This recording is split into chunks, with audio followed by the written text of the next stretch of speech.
আমরা অঙ্কটির ঘ প্রশ্ন একটি 3 ঘর নগদান বই প্রস্তুত করা। তো 3 ঘরের আমরা একটা ঘর করে রাখছি।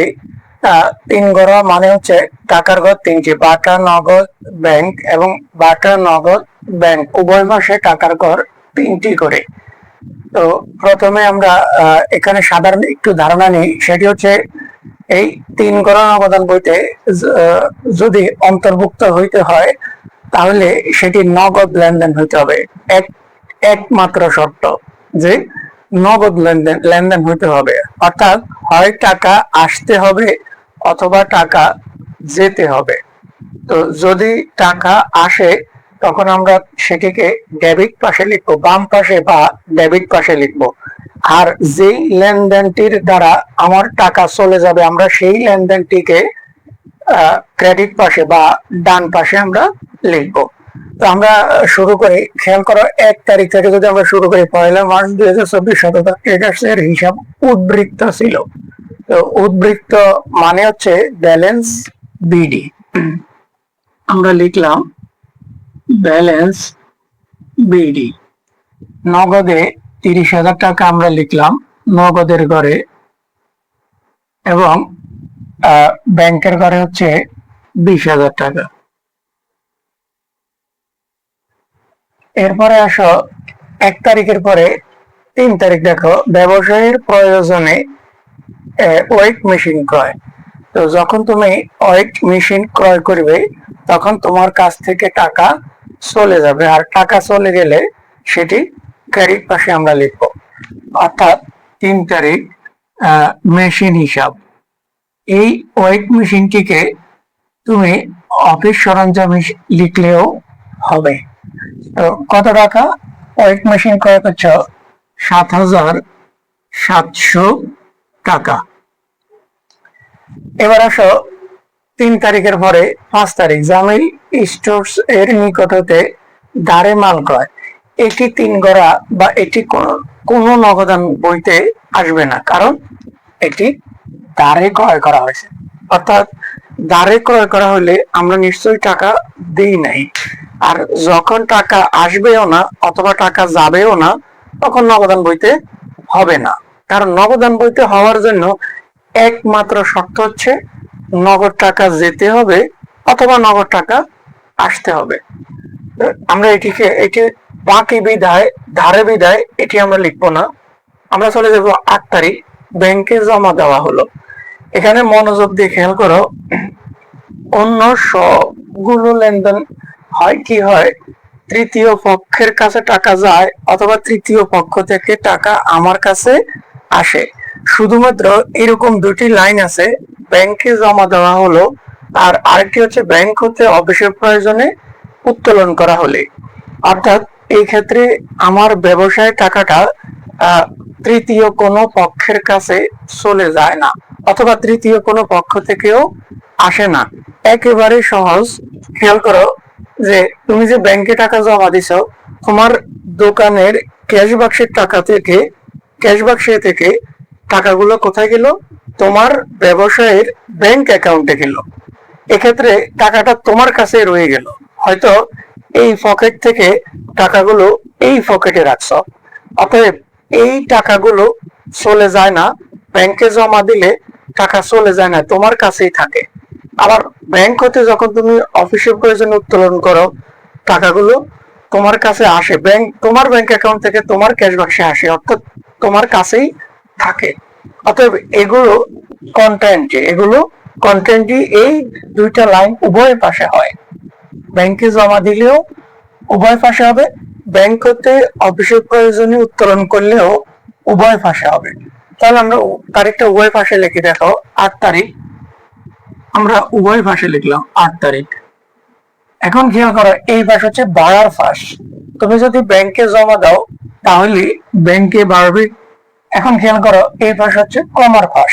তুমি যদি ব্যাংকে জমা দাও তোমার নগদ টাকা কমে যায়, ক্যাশ বাক্সের টাকা কমে যায়। কত টাকা জমা দিছ? 7,200 টাকা। 7,200 টাকা আমরা লিখলাম 7,200 টাকা। এই পাশে আমি লিখছি ব্যাংকের ঘরে, নাম লিখবো উল্টোটা, নগদান হিসাব। খতিয়ান পৃষ্ঠার ঘরে একটা সি লিখলাম কন্ট্রা বোঝানোর জন্য। এই পাশে আমরা টাকাটা লিখছি নগদের ঘরে, নাম লিখবো ব্যাংক হিসাব এবং খতিয়ান পৃষ্ঠার ঘরে সি। 8 তারিখের পরে 11 তারিখ বিক্রয় 16,000 টাকা, যার 40% বাকিতে। তো 16,000 টাকার 40% যদি বাকিতে হয়, নিশ্চয়ই 60% হচ্ছে নগদে। তাহলে আমরা আর বিক্রয় করলে টাকা আসে, আমরা ডেবিট পাশে লিখবো এটি 11 তারিখ। এই 11 তারিখে আমরা লিখব বিক্রয় হিসাব। এই বিক্রয় হিসাব 16,000 টাকার 40% যেহেতু বাকিতে, তাহলে 60% হচ্ছে নগদে। এই 16,000 টাকার 60% হচ্ছে 9,600 টাকা আমরা লিখলাম। এরপরে আসো 15 তারিখ, ব্যাংক হতে অফিসের প্রয়োজনে উত্তোলন। এই ব্যাংক হতে অফিসের প্রয়োজনে যখন উত্তোলন হয় তখন উভয় পাশে হয় কন্টেন্টে।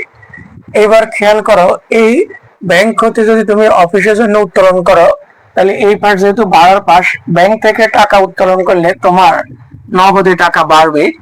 আর এই পাশ হচ্ছে কমার পাশ, ব্যাংক থেকে টাকা উত্তোলন করলে তোমার ব্যাংকে টাকা কমে যাবে। তাহলে কত টাকা অফিসের প্রয়োজনে? 8,000 টাকা। আমরা এই 8,000 টাকা নগদের ঘরে বাম পাশে এবং ডান পাশে অর্থাৎ ক্রেডিট পাশে ব্যাংকের ঘরে লিখলাম 8,000 টাকা। যেহেতু আমি লিখছি ব্যাংকের ঘরে, নাম হবে নগদান হিসাব। ঠিক একইভাবে টাকা লিখছি আমি নগদের ঘরে, নাম হবে ব্যাংক হিসাব। এরপরে এখানে 15 তারিখের দুইটি অংশ, আমরা প্রথম অংশটি লিখছি। দ্বিতীয় অংশটি খেয়াল করো, মালিকের প্রয়োজনে 3,000 টাকা উত্তোলন। মালিক যদি 3,000 টাকা নিয়ে যায় ব্যাংক থেকে, টাকা শুধুমাত্র কমে যায়। এটিও 15 তারিখ, তবে এটিকে নিচে মালিক নিচে, আমরা লিখলাম উত্তোলন হিসাব। কত টাকা নিচে মালিক? 3,000 টাকা। মালিকের প্রয়োজনে 3,000 টাকা ব্যাংক থেকে চলে গেছে। 15 তারিখের পরে আমরা দেখি 20 তারিখ, 5% বাটায় জামিল স্টোরসকে পরিশোধ। তো পরিশোধ করলে টাকা চলে যায়, আমরা ক্রেডিট পাশে লিখলাম পাওনাদার হিসাব বা জামিল স্টোর, যেটাই লেখো তুমি, পাওনাদার হিসাব। তো খেয়াল করো, পাওনাদার জামিল স্টোরসকে পরিশোধ। তো কত? জামিল স্টোর তোমার কাছে এই যে জামিল থেকে তুমি পণ্য ক্রয় করছিল 8,000 টাকার, এখন 8,000 টাকার মধ্যে 5% হচ্ছে বাটা, অর্থাৎ 700 টাকা হচ্ছে বাটা। তাহলে তুমি পরিশোধ করছো কত? তাহলে তুমি পরিশোধ করছো 8,000 টাকার মধ্যে 700 টাকা যদি বাটা হয়, 7,600 টাকা তুমি পরিশোধ করছো। এবার আসো 28 তারিখ, প্রাপ্য হিসাব হচ্ছে চেক প্রাপ্তি 6,300 টাকা, বাটা প্রদান 300 টাকা। তাহলে প্রাপ্য হিসাব হতে চেক পাইছো কত? 6,300।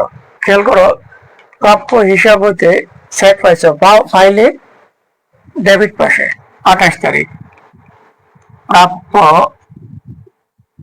হিসাব। খেয়াল করো 6,300 টাকা পাইছো, লিখলাম আমরা 6,300। চেকে পাইছো আমরা ব্যাংকের ঘরে লিখছি। আর বাটার ঘরে 300 টাকা, আমরা লিখলাম বাটার ঘরে 300 টাকা। সর্বশেষ 31 তারিখ, বেতন প্রদান। বেতন দিলে টাকা চলে যায়, আমরা ক্রেডিট পাশে লিখবো বেতন হিসাব।